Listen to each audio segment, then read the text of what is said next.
Welcome back to Rehab and Revive Physical Therapy. My name is Dr. Luo. Today we're going to show you 5 exercises to help you prevent and alleviate carpal tunnel.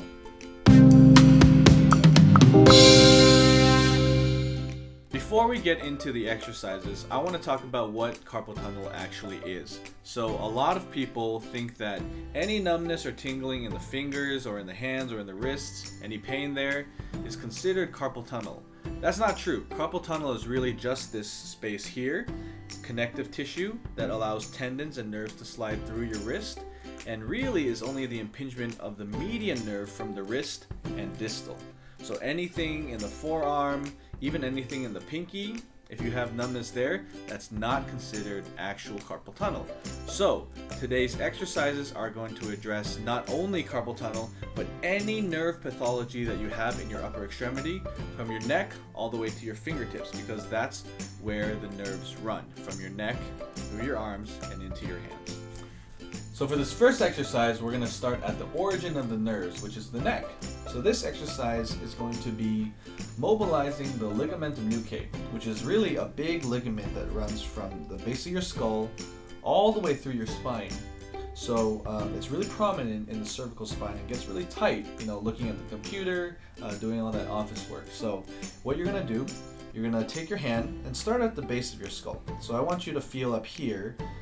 And then go segment by segment, just about a centimeter down at a time. And you're going to find which section is most tight. So I think my most tight section is right here. So I'm going to take my hand and you're going to grab the meat of your neck around here. So you're going to grab a group of muscles, a little bit of ligaments, and hold it there. And then what you're going to do is you're going to tuck your chin like this and feel a little bit of a stretch. So you're giving yourself a little soft tissue mobilization, getting the neck free, and with a lot of forward head, this is really good.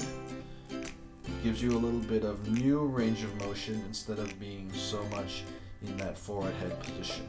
So there you go.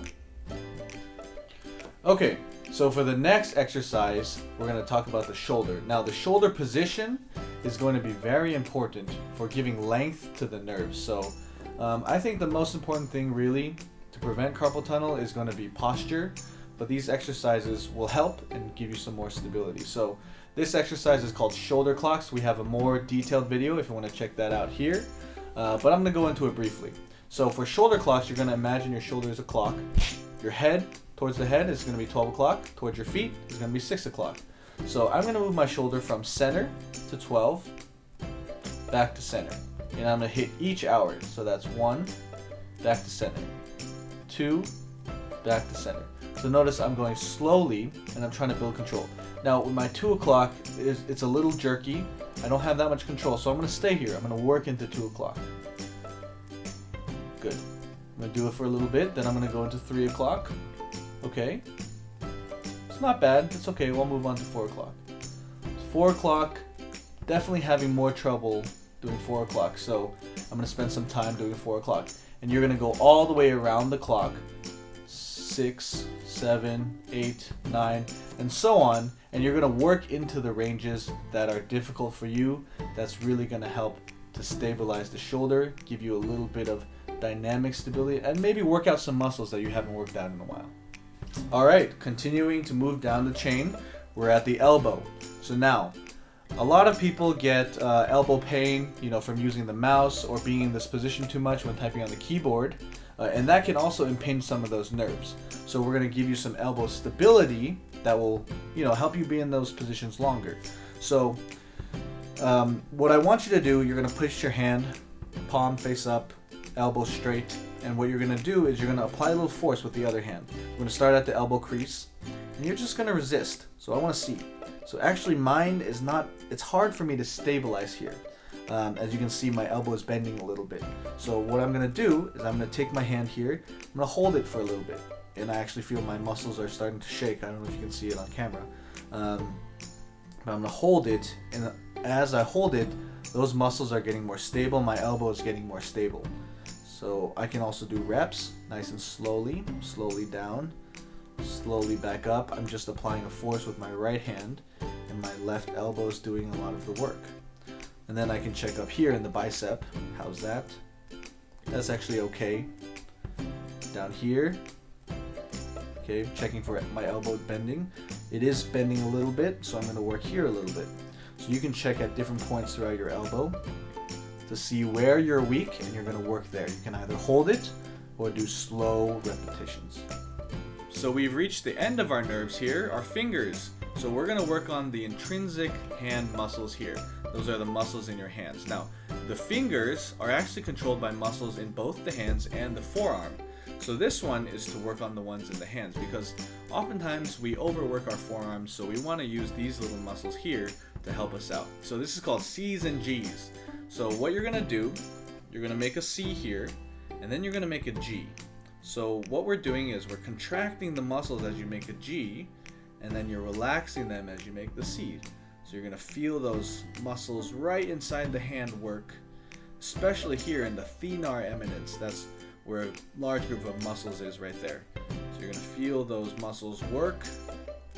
Some of the nerves are also gliding as we do this. And you're going to strengthen your fingers. Oftentimes you're typing on your keyboard too much, working on the mouse too much. Your fingers don't really have a chance to experience this full range of motion and get those muscles working. So this is a really good exercise. Contract and relaxing. C's and G's. So this is going to be a mobilization and stretching of the carpal bones here. Now, be careful, because in this position you're actually compressing the carpal tunnel. So don't do it too long. If you get any numbness, tingling, or pain, stop, take a break. Consult your healthcare professional always before doing these exercises. But how this is done is you're going to take your hand right in the middle of your sternum here, and then I want you to grab your thumb with your other hand, and you're just going to stabilize it here.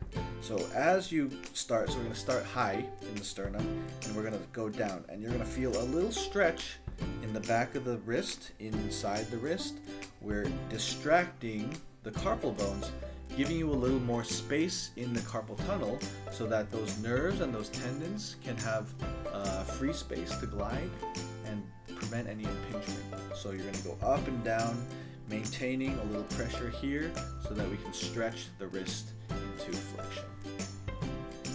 So that was 5 exercises to help you alleviate and prevent carpal tunnel. But like we say in other videos, posture may be more important than any exercise you can do that's going to keep your carpal tunnel at bay. Consult your healthcare professional before performing any of these exercises. And stay tuned, because we got a whole set of new videos with physical therapy tips on how to keep you safer and healthier at work.